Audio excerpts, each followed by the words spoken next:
Hello everybody, ये है class 8 science chapter number 2 का पार्ट नंबर 7 और इस पार्ट में मैं आपके लिए लेकर आया हूँ एनसीईआरटी के एक्सरसाइज क्वेश्चन एंड आंसर। तो शुरू करते हैं।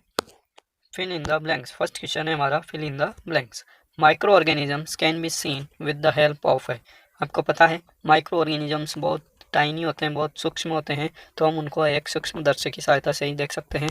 तो यहाँ पर आएगा माइक्रोस्कोप ना। माइक्रो ऑर्गेनिज्म को हम किसकी सहायता से देख सकते हैं? तो सिर्फ माइक्रोस्कोप की सहायता से ही देख सकते हैं। देन बी है blue green algae fix directly from air and enhance fertility of soil. हमने पढ़ा था कुछ ब्लू ग्रीन एल्गी होती हैं जो नाइट्रोजन को फिक्स करती हैं, है ना। तो नाइट्रोजन को एयर से फिक्स करती हैं और सॉइल की फर्टिलिटी को, ना, जो हमारी मिट्टी होती है उसके उपजाऊपन को बढ़ाती है। देन सी है alcohol is produced with the help of.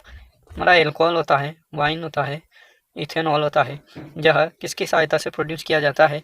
तो यह ईस्ट की सहायता से प्रोड्यूस किया जाता है। हमने पढ़ा ईस्ट फर्मेंटेशन प्रोसेस में काम आता है। देन डी है cholera is caused by. Cholera एक तरह की बैक्टीरियल डिजीज है ना। तो कोलेरा किससे होता है? बैक्टीरिया से होता है। ठीक, तो इस तरह से हमारे सभी fill in the blanks complete हुए, है ना। और यहाँ पर आप बैक्टीरिया का नाम भी लिख सकते हैं, विब्रियो कोलेरा। हमारा जो बैक्टीरिया है जिससे हमें कोलेरा होता है तो वह विब्रियो कोलेरा नाम के बैक्टीरिया से होता है। आप ये भी उसमें लिख सकते हैं। देन क्वेश्चन नंबर 2 है टेक द करेक्ट आंसर। यहाँ पर एमसीक्यू है, हमारे बहुत अच्छे एमसीक्यू दे गए हैं। East is used in the production of. East किसके प्रोडक्शन में यूज होता है? ये अभी हमने ऊपर फिल इन द ब्लैंक्स में भी पढ़ा है ना, कि एल्कोहल का फॉर्मेशन करने में कौन सा माइक्रो ऑर्गेनिज्म यूज होता है। हमने उसमें ईस्ट लिखा था, है ना। तो ईस्ट हमारे एल्कोहल बनाने में यूज़ होता है ना। शुगर हमारी जनरल शुगर होती है जो कि हमें प्लांट से प्राप्त होती है। देन हाइड्रोक्लोरिक एसिड है, तो ये तो एसिड है ना। देन ऑक्सीजन है, ये भी नहीं बनती, ये पौधों से हमें प्राप्त होती है। तो इसमें हमारा सही आंसर क्या होगा? Alcohol. Then B the following is an antibiotic. इनमें से कौन एंटीबायोटिक है? हमने एंटीबायोटिक के बारे में पढ़ा था ऊपर। एंटीबायोटिक माइक्रो ऑर्गेनिज्म से प्राप्त होती है जो कि दूसरे माइक्रो ऑर्गेनिज्म को किल करती है या फिर उनकी ग्रोथ को कम कर देती है। तो इसमें हमारा आंसर क्या आना चाहिए? सोडियम बाइकार्बोनेट एक तरह का कंपाउंड है ना। स्टेप्टोमाइसिन इसमें आएगा, एंटीबायोटिक है। एल्कोहल नहीं आएगा, ईस्ट भी नहीं आएगा। तो streptomycin is correct answer. Streptomycin, tetracycline, azithromycin, कई तरह की हमने एंटीबायोटिक्स ऊपर पढ़ी थी। Then carrier of malaria causing protozoan is, है ना। जो मलेरिया होता है ना, मलेरिया का एक प्रोटोजोआ होता है ना, जिसको हम क्या कहते हैं? प्लाज्मोडियम कहते हैं। उस प्रोटोजोआ का नाम क्या है? प्लाज्मोडियम। तो इस प्लाज्मोडियम को कौन कैरी करता है और कौन एक व्यक्ति से दूसरे व्यक्ति में उसको फैलाता है? तो वो होती है हमारी फीमेल एनाफिलीज मॉस्किटो ना। ये पार्ट हाउस फ्लाई और बटरफ्लाई, इनसे मलेरिया नहीं होता है। किससे होता है? Female Anopheles mosquito. वह प्लाज्मोडियम इस मच्छर की जो लार ग्रंथि होती है, स्लाइवरी ग्लैंड्स, उसमें पाया जाता है। और जब यह मच्छर किसी व्यक्ति को काटता है, उसकी स्किन पर बैठता है ब्लड चूसने के लिए, तो वह प्लाज्मोडियम उसके ब्लड में चला जाता है। Then D the most common carrier of communicable diseases. Communicable disease कौन सी होती है? हमारी ऐसी डिजीज जो एक व्यक्ति से दूसरे व्यक्ति के संपर्क में आने से फैलती हैं, उसे हम क्या कहते हैं? Communicable diseases.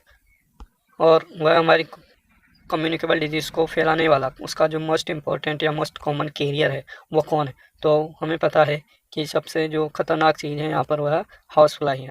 आंट से भी कम्युनिकेबल डिजीज़ नहीं फैलती, ड्रैगन फ्लाई से भी नहीं फैलती, है ना, और ये स्पाइडर से भी नहीं फैलेगी। तो कम्युनिकेबल डिजीज़ किससे फैलती है? हाउस फ्लाई से फैलती है।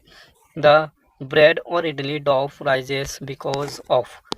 हमारा जो इडली बनाने का ओवन होता है उसके में हम कुछ सूजी और चावल वगैरह का मिक्सर करके डो बना के, डो मतलब गूथा हुआ आटा, उस आटे को हम रखते हैं ओवन में, तो वह राइज होता है। धीरे धीरे वो फूल जाती है हमारी इडली, है ना, वो टाइट हो जाती है। तो ऐसा क्यों होता है? क्योंकि हम उसके अंदर क्या डालते हैं? कुछ ईस्ट पाउडर डालते हैं, है ना। तो ईस्ट पाउडर क्या करता है? ईस्ट सेल की ग्रोथ करता है और उसमें CO2 प्रोड्यूस होती है और वह हमारे इडली को या जो भी हम उसमें मटेरियल्स डालते हैं उनको फुला देती है ना। तो हीट, ग्राइंडिंग और नीडिंग इसमें नहीं आएंगे। क्या आएगा? Growth of yeast cells. Then the process of conversion of sugar into alcohol is called. देखिए ये क्वेश्चन तीसरी बार आ रहा है यहाँ पर, ईस्ट भी पूछ लिया, एल्कोहल भी पूछ लिया, है ना। अब उस प्रोसेस का नाम पूछ रहे हैं जिससे कि शुगर को एल्कोहल में कन्वर्ट किया जाता है, तो उस प्रोसेस का नाम क्या है? Yes, fermentation. ठीक है, नाइट्रोजन फिक्सेशन भी नहीं है, माउंटिंग भी नहीं है, इन्फेक्शन भी नहीं है। देन यहाँ पर सॉल्यूशन फिर से लिखे गए हैं, आप इनको भी देख सकते हैं आराम से। देन हमारे क्वेश्चन नंबर 3 में match the organisms in column A with their action in column B. तो ए और बी कॉलम को हमें मिलान करना है, तो इसको देख लेते हैं हम। फर्स्ट में दिया गया है ए कॉलम में बैक्टीरिया, तो बैक्टीरिया हमें अपने ऊपर पड़ा है कि एक डिजीज़ होती है बैक्टीरिया से, कोलेरा। हाँ, नाइट्रोजन फिक्सेशन में भी हमारा एक बैक्टीरिया काम आता है, लेकिन उसके लिए हमें यहाँ पर दूसरा ऑप्शन दिया गया है राइजोबियम, तो राइजोबियम आ जाएगा फिक्सिंग नाइट्रोजन। देन लैक्टोबैसिलस जो कि दूध में पाया जाता है और ये दही जमाने में काम आता है, तो इसमें हो जाएगा setting of curd. Then yeast cell हमने ये चौथी बार इस क्वेश्चन सेट में पढ़ा है ना। तो ईस्ट हमारे क्या प्रोड्यूस करने में काम आता है? बेकिंग ऑफ ब्रेड, क्योंकि ये उसको राइज करता है। देन प्रोटोजोआ हमने पढ़ा है मलेरिया वाला, है ना, तो ये कॉजिंग मलेरिया ना, या मलेरिया की थोड़ी स्पेलिंग मिस्टेक है, यू नहीं आएगा पीछे। तो प्रोटोजोआ क्या करता है? मलेरिया कॉज करता है। देन एक वायरस है ना, वो वायरस क्या कर सकता है?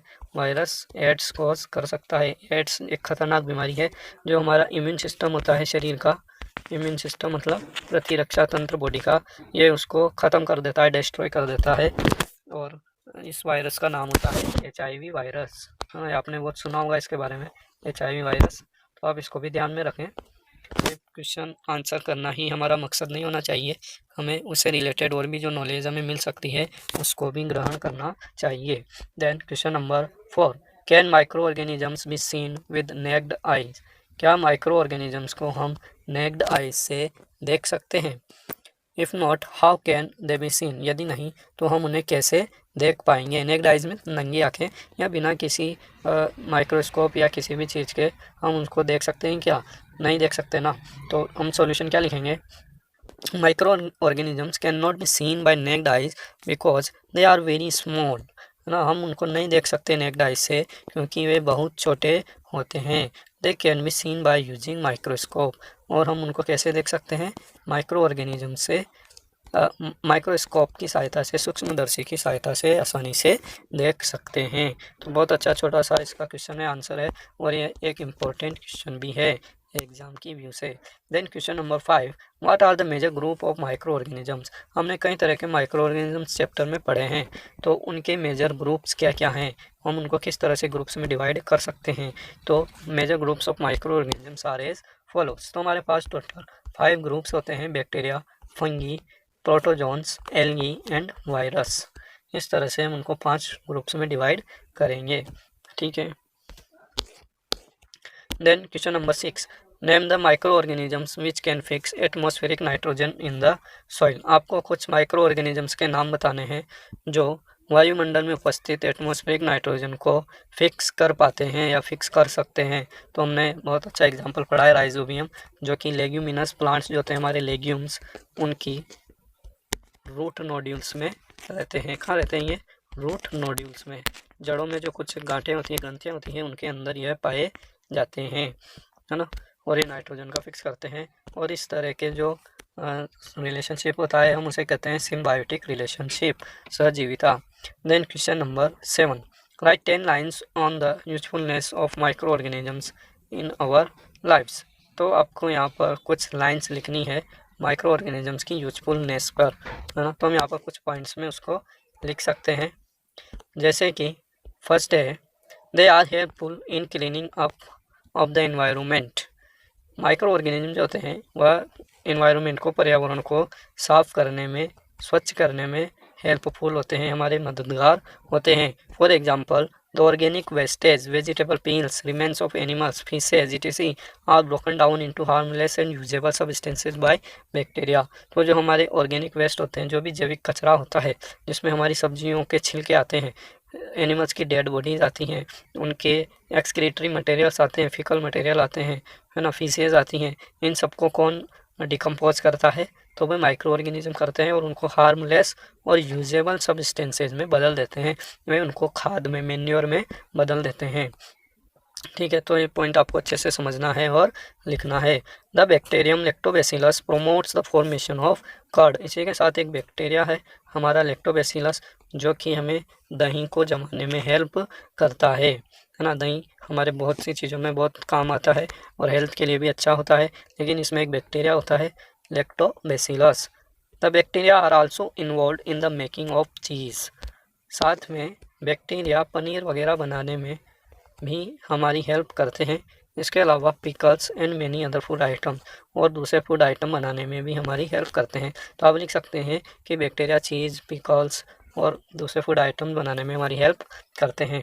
Micro organisms are used for the large scale production of alcohol, wine and acetic acid, vinegar, है ना। तो एल्कोहल बनाने के लिए, एल्कोहल जो कि सिर्फ ड्रिंकिंग के लिए काम नहीं आता है, इसके और भी इंडस्ट्रीज में कई सारे उपयोग होते हैं। तो एल्कोहल एक बहुत इम्पोर्टेंट प्रोडक्शन है माइक्रो ऑर्गेनिजम्स का।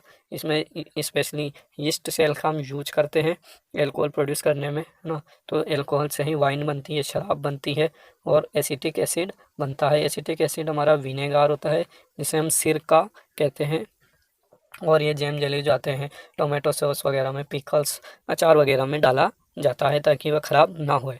Then antibiotics are being produced from bacteria and fungi. तो एंटीबायोटिक्स के बारे में हमने पढ़ा है, ये भी बैक्टीरिया और फंगस से प्रोड्यूस किए जा रहे हैं। कई तरह के एंटीबायोटिक अभी मार्केट में अवेलेबल हैं, तो मेडिसिनल यूज़ भी इनका होता है।